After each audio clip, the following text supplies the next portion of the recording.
અમદાવાદના Nikol police station વિસ્તારમાં સગીરા બની હવસખોરનો શિકાર. વકીલ ખાન પઠાણ નામના યુવકે પાડોશમાં રહેતા નાના બાળકને રમાડવાને બહાને સગીરાના સંપર્કમાં આવ્યો અને બાદમાં મોબાઈલ નંબર મેળવી સગીરા સાથે વાત કરતો.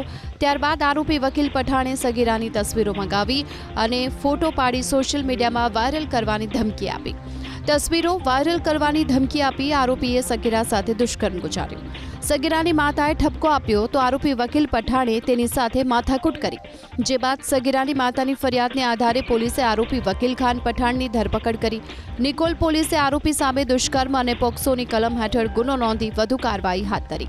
ઘટનાની જાણ થતાં સગીરાની માતા અને અન્ય કેટલાક હિન્દુ સંગઠનોએ આરોપી યુવક અને તેના ભાઈને માર પણ માર્યો, જેથી સામે પક્ષે પણ અપહરણ અને મારામારીની ફરિયાદ નોંધાતા પોલીસે 2 આરોપીની અટકાયત કરી.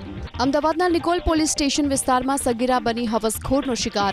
વકીલ ખાન પઠાણ નામના યુવકે પાડોશમાં રહેતા નાના બાળકને રમાડવાને બહાને સગીરાના સંપર્કમાં આવ્યો અને બાદમાં મોબાઈલ નંબર મેળવી સગીરા સાથે વાત કરતો. ત્યારબાદ આરોપી વકીલ પઠાણે સગીરાની તસવીરો મંગાવી અને ફોટો પાડી સોશિયલ મીડિયામાં વાયરલ કરવાની ધમકી આપી. તસવીરો વાયરલ કરવાની ધમકી આપી આરોપીએ સગીરા સાથે દુષ્કર્મ ગુજાર્યું. સગીરાની માતાએ ઠપકો આપ્યો તો આરોપી વકીલ પઠાણે તેની સાથે માથાકૂટ કરી. જે બાદ સગીરાની માતાની ફરિયાદને આધારે પોલીસે આરોપી વકીલ ખાન પઠાણની ધરપકડ કરી.